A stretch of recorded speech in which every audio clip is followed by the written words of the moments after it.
میں 2004 میں ڈیلفی گیا تو مجھے اس کی دل فریبی نے مبہوت کر دیا۔ یہ ایک سرسبز و شاداب پہاڑ ہے۔ اس پہاڑ کی اترائیوں پر صاف ستھرا ٹاؤن آباد ہے اور اس ٹاؤن سے نیچے دور نیلے سمندر کا ایک کونا دکھائی دیتا ہے۔ میں ایک رات ڈیلفی میں رہا اور میں نے یہ رات اطالوی ریسٹوران کے ٹیرس پر بیٹھ کر گزار دی۔ ڈیلفی میں 1000 قبل مسیح میں ایک مندر بنا تھا۔ یہ یونان کا متبرک ترین مندر تھا۔ مندر کے گرد ایمی تھیٹر، ایک وسیع اسٹیڈیم اور شاہی مہمان خانے تھے۔ یہ مندر بعد ازاں تباہ ہوا، اس پر لینڈ سلائیڈنگ ہوئی اور یہ مٹی میں دفن ہو گیا، لیکن پھر 19ویں صدی میں اس کے آثار دریافت ہوئے اور آج کل یہ دنیا بھر کے سیاحوں کی توجہ کا مرکز ہے۔ میں نے ڈیلفی کا تذکرہ پہلی بار یورپ کے فاتح مارشل منٹگومری کی کتاب میں پڑھا تھا۔ منٹگومری نے لکھا تھا کہ قدیم یونان کے بادشاہ فوجی مہموں سے قبل اپنے سفیر ڈیلفی بھجواتے تھے۔ مندر کے صحن میں سنگ مرمر کا ایک چبوترا ہوتا تھا۔ یہ سفیر چبوترے پر بیٹھ کر ڈیلفی کی دیوی سے سوال پوچھتے تھے۔ ڈیلفی دیوی کے پروہت بعد ازاں سفیر کو دیوی کی منشا کنوے کرتے تھے۔ مارشل منٹگومری نے لکھا کہ قبل مسیح میں یونانی ریاست سپارٹا دنیا کی سپر پاور تھی۔ سپارٹا کے حکمرانوں کا خیال تھا کہ یہ ریاست کبھی زوال پذیر نہیں ہوگی۔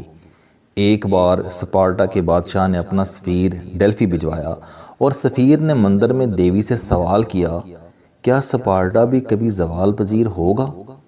مندر کے اندر سے جواب آیا، ہاں۔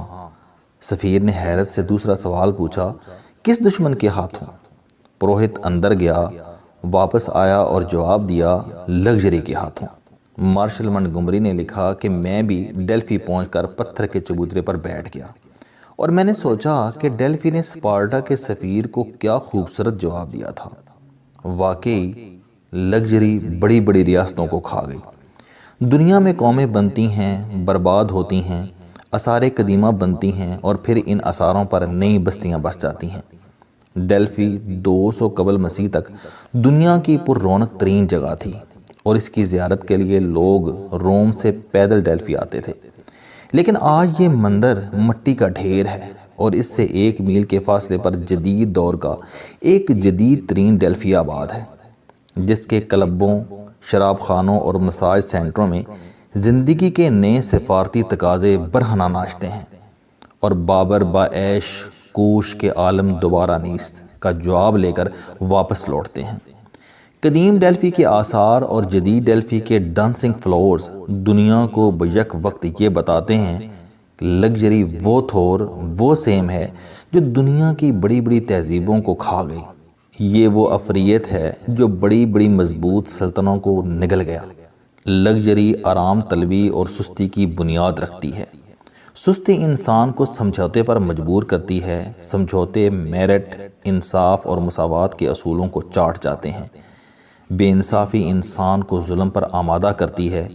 ظلم قدرت کے انتقام کو آواز دیتا ہے اور قدرت قوموں سے انتقام لینے کے لیے ان پر بے ایمان، حریص، نااہل، غدار اور بے وقوف لوگوں کو حکمران بنا دیتی ہے۔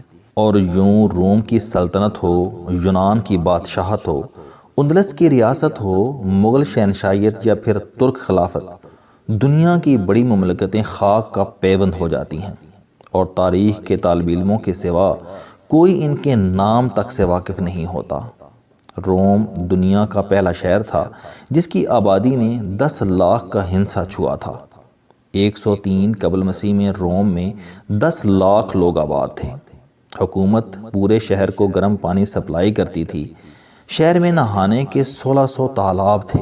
تمام گلیاں پکی تھیں اور رات کو حکومت ان گلیوں میں سرکاری خرچ سے مشعلیں جلاتی تھی۔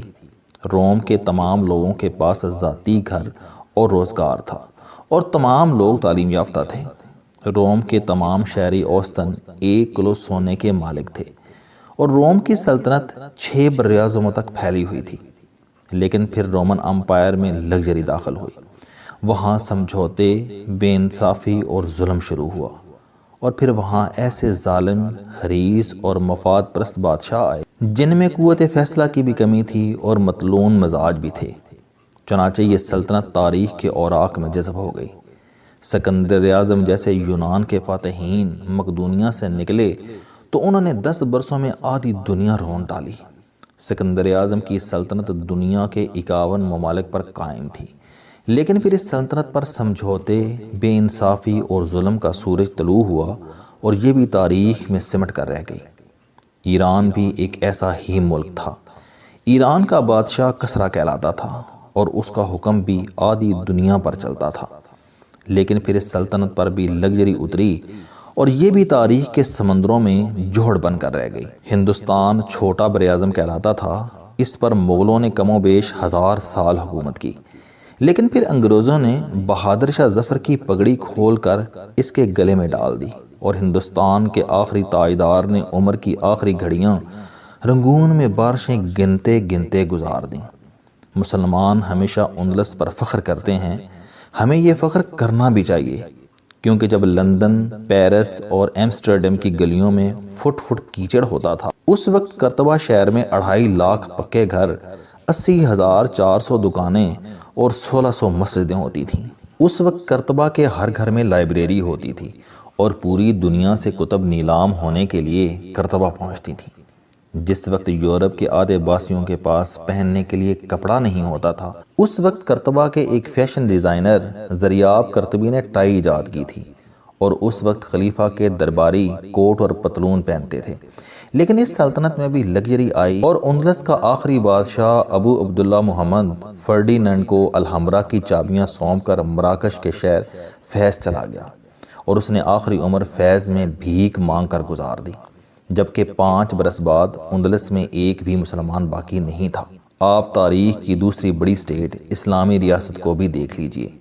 حضرت عثمان غنی رضی اللہ تعالیٰ عنہ کی شہادت کے بعد اقتدار مدینہ سے رخصت ہو گیا۔ آج یورپ، سینٹرل ایشیا، چین، مراکش اور بیت المقدس تک پھیلی سلطنت کہاں ہے؟ بنو امیہ، بنو عباس اور ترکوں کی خلافت کہاں گئی؟ کیا یہ حقیقت نہیں کہ وہ اسلامی ریاست جس پر سورج غروب نہیں ہوتا تھا، وہ سورج کی کرنوں کے ساتھ ہی رخصت ہو گئی؟ چنگیز خان اور ہلاکو خان کی ریاست کہاں چلی گئی؟ امیر تیمور کی بادشاہت 54 ممالک تک پھیلی تھی، وہ ریاست آج کہاں ہے؟ فرانس نے 90% افریقہ پر قبضہ کیا تھا، پرتگال نے ہندوستان کے دروازے تک دستک دی تھی، برطانیہ 68 ممالک کا مالک تھا اور روس نے کرائرز کے آدھے حصے پر سرخ لکیر پھیر دی تھی۔ لیکن یہ ساری سلطنتیں آج کہاں ہیں؟ کیا یہ سب ریاستیں ہوا بن کر ہوا میں تحلیل نہیں ہو گئیں؟ کیوں؟ کیونکہ یہ بھی لگژری کے مرض میں مبتلا ہو گئی تھیں اور ان میں بھی بے انصافی، ظلم اور سمجھوتے شروع ہو گئے تھے۔ دنیا میں کوئی قوم اللہ کی محبوب نہیں اور کوئی ریاست الہامی نہیں۔ قدرت نے انسانوں اور قوموں کی بقا کے لیے 7 اصول وضع کر دیے ہیں۔ یہ اصول میرٹ، برابری، احتساب، قانون، انصاف، مضبوط دفاع اور اخلاص ہیں، اور جو قوم اور جو انسان ان اصولوں پر عمل کرتا ہے وہ قائم رہتا ہے، اور جو قدرت کے ان اصولوں سے منہ موڑ لیتے ہیں وہ تباہ و برباد ہو جاتے یا ہو جاتی ہیں۔ یہ قومیں خواہ رومن ہوں، یونانی ہوں، برطانوی ہوں، ایرانی ہوں یا پھر اسلامی ہوں، اور یہ انسان خواہ جولیس سیزر ہو، دارا، سکندر اعظم یا پھر ابو عبداللہ محمد ہو۔ اگر قدرت کی نظر میں کوئی سلطنت متبرک یا الہامی ہوتی تو نبی کریم صلی اللہ علیہ وسلم کی پردہ پوشی سے چند سال بعد اسلامی ریاست کا دارالحکومت مدینہ سے باہر منتقل نہ ہوتا اور یروشلم اللہ کے دشمنوں کے ہاتھوں 12 مرتبہ تباہ نہ ہوتا اور مکہ اور مدینہ آج پوری دنیا کے دارالحکومت ہوتے۔ لیکن ایسا نہیں ہوا۔ کیوں؟ کیونکہ مسلمانوں نے لگژری کے ہاتھوں قدرت کے 7 اٹل اصول قربان کر دیے۔ چنانچہ آج حرم شریف میں آذان یہودی کمپنی کے ساؤنڈ سسٹم پر دی جاتی ہے اور مسجد نبوی کے لیے ایئر کنڈیشن سسٹم عیسائی کمپنی سے خریدا جاتا ہے، جبکہ 90% ٹوپیاں، جائے نمازیں اور تسمیاں چین سے درآمد کی جاتی ہیں۔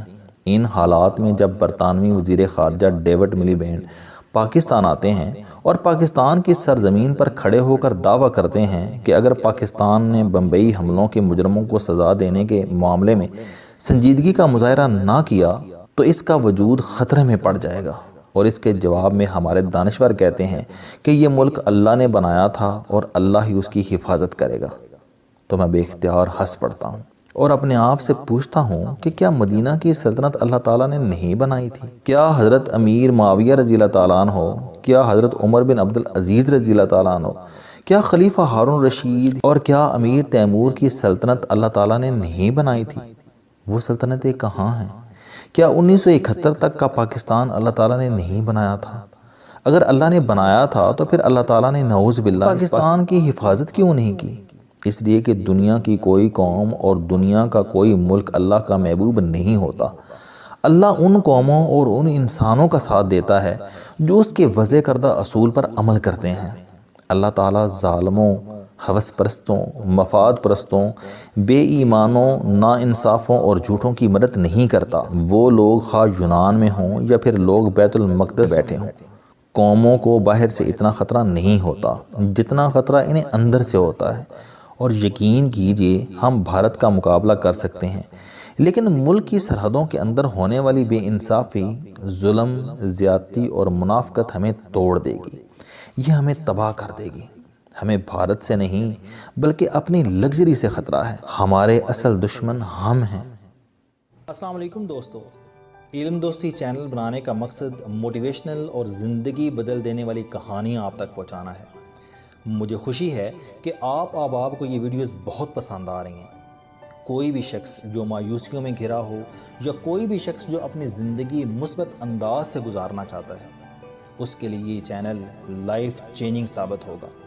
میرا دعویٰ ہے کہ کوئی بھی شخص اگر اس چینل کی ویڈیوز دیکھ اور سن لے گا تو اس کی زندگی بدل جائے گی۔ اگر آپ کو یہ چینل پسند آئے تو اسے سبسکرائب کرنا نہ بھولیں تاکہ ہر نئی آنے والی ویڈیو آپ تک پہنچ سکے۔ اس ویڈیو کو دوسروں تک ضرور پہنچائیں کیونکہ یہ صدقہ جاریہ ہے۔